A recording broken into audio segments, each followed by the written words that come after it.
Hello and welcome to a Paint With Me episode, and this time I'm walking you through the process of a watercolor that I did a few days ago. And I did this from a photo reference, and I normally do painting from life. So it was interesting to me to do a different technique. The walkthrough is about 15 minutes, and I hope you enjoy the process as much as I did. Okay, I'll get out of the way and begin. All right, so I'm starting to lay in the color on this painting, and I have already sketched in the house and the image that I want, and I am just going for an underlayer of tones, and I'm going to build up in transparent colors, sometimes putting down the wrong color there. All secrets revealed.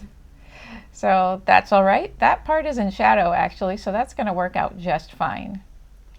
And I want to do transparent washes of color to build up to my final result.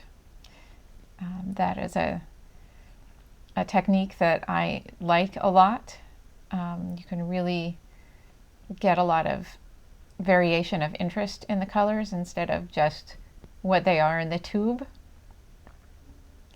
And you don't always have perfect mixing primaries on hand, and so I really enjoy the problem of finding my way around the color that I want to end up with and what I've got in front of me on the palette.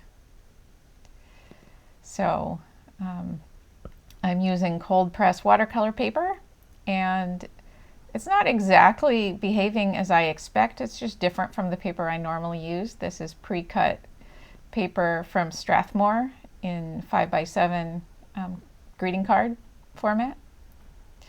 So now I'm starting in on the roof, and I want that to be more golden tone. So I'm starting out with a burnt orange and adding some of that to the house because the house is a brick red color, really. And so I'm putting in those warm tones. Really like the warm underlayer. And defining under the eaves a bit.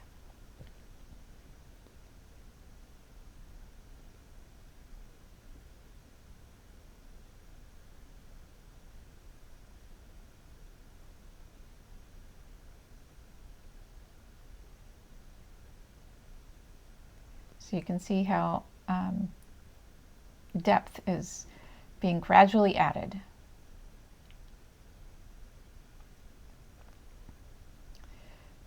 And there are some dark solar panels on top of the roof.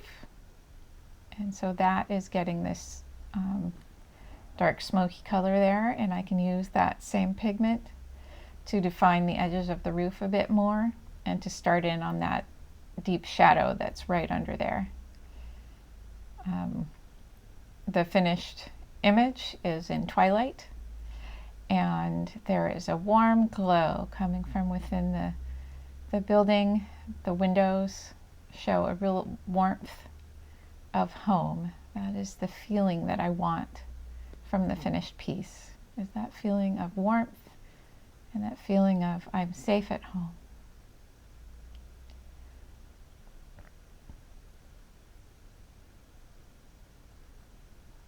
I like to mix my colors directly on the palette, and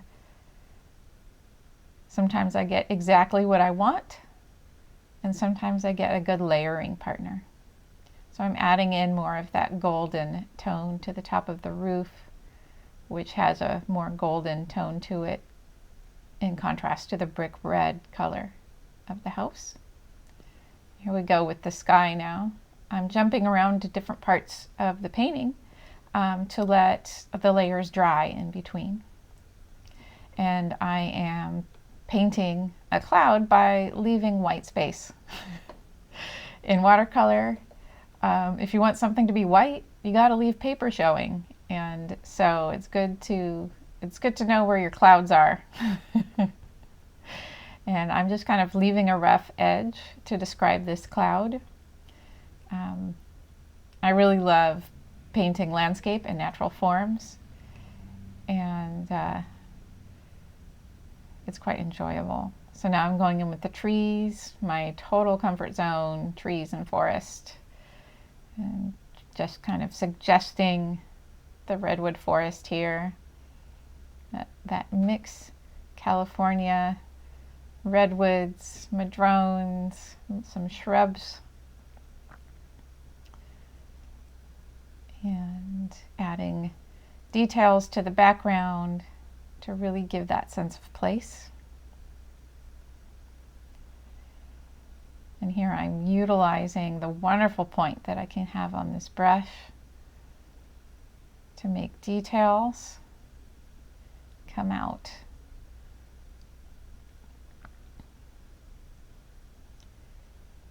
Very often when I'm painting, I'm so focused on shadows and tones that I don't always make a fine line as I might do when I am drawing.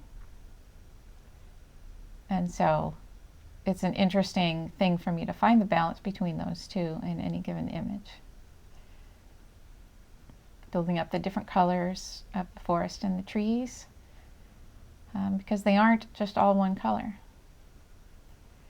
More of this Moonglow color. Moonglow is a Daniel Smith pigment, and it is my favorite for shadows. Here I am deepening the mountains, kind of bringing that fog bank over the forest feel.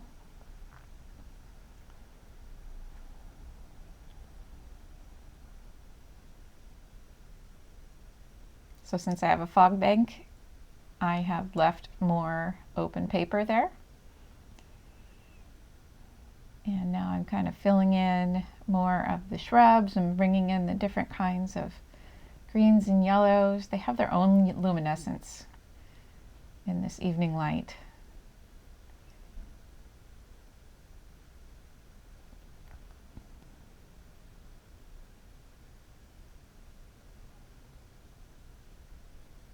Sometimes it seems like an abstracted nature scene wouldn't have defined shapes, but there are shapes that we can define in there so that you know these are bushes flowing into trees.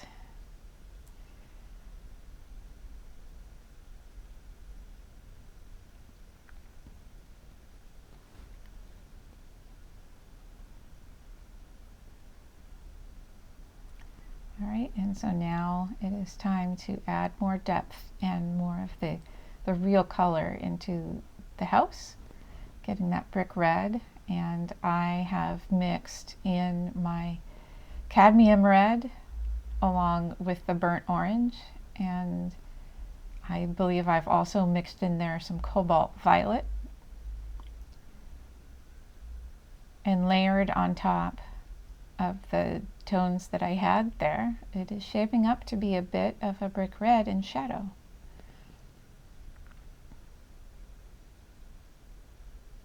What I really like about doing it this way is that it's not just one flat color. You can see the light progressing from top to bottom and changing as we move from the shadow directly under the eave down to the foundation.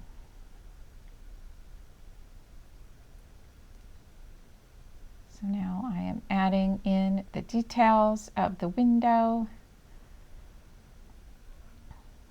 And why wait for the paint to dry? You can just blot out the excess water right there.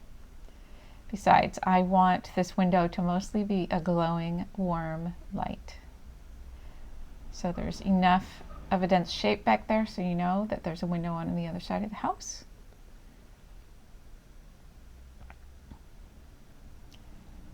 And the little windows also get a warm glow. That is a golden yellow pigment, kind of straight from the tube that I don't remember the name of because it has been so long. And then this color now that I'm using to fill in the darker windows is actually gouache, not watercolor, and that is why it is suddenly opaque. And I didn't remember, but I'm making use of this, and I'm defining the edges of the windows. I don't know if you can see in the video, but as I'm making those fine lines, my hand is shaking. And so I really had to stop and remember to breathe with the line so that I could get a nice straight line, even though my hand was shaking.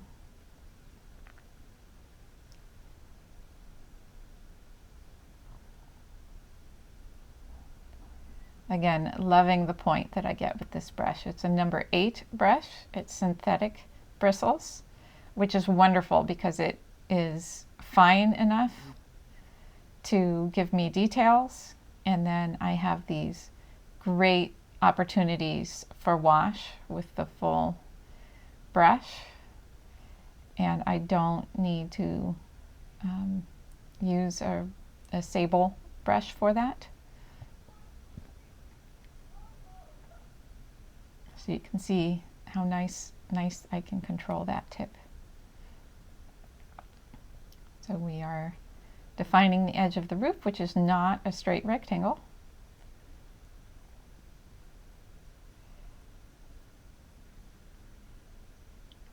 And you can kind of see sometimes where I'm wiping my brush off on the towel, which is on my lap. And that's to get the excess water out of the brush. And when my hand moves, you'll see what I was doing here. Yeah, there's the chimney. Since that's dark, it goes on last. So, is it ready? Do I need to do more? Yeah, I can do more. See what I can do about the color of the deck. Kind of matches the house, but it's not exactly the same. There's a different kind of light on it. Bringing out my details. That window really is the focal point, I think.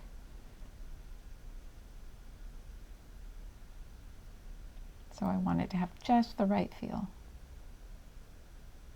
Sometimes knowing when to stop is the hardest part of any painting, because you always see something that you can change. And with watercolor, if you go too far, that's it, you've gone too far.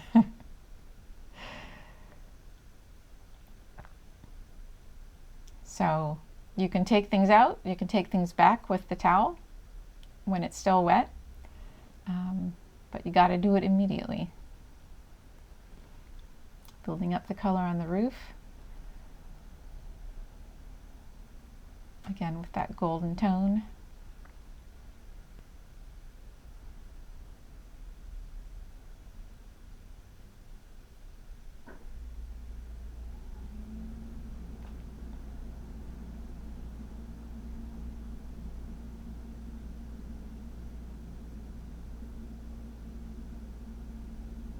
Considering my options, considering if I'm done, considering if I need to wait for something else to dry.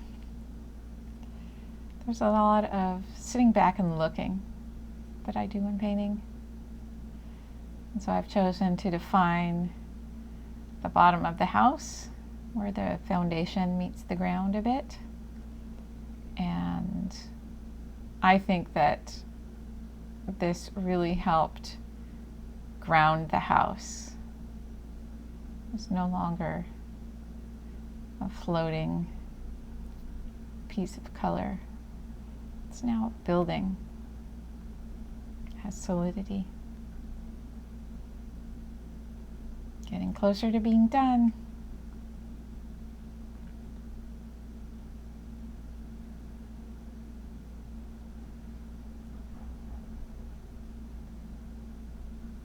Always a little bit more depth that you can put in.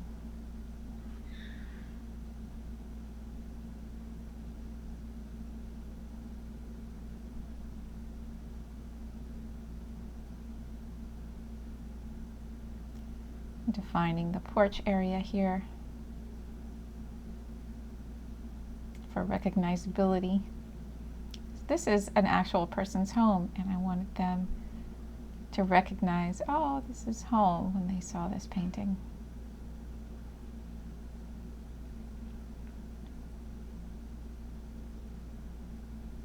So as you see me finishing up here, I did do a few more extra details that were not recorded to finish. But I hope that you have enjoyed seeing the process of a painting and seeing how it comes together and how it gradually becomes itself.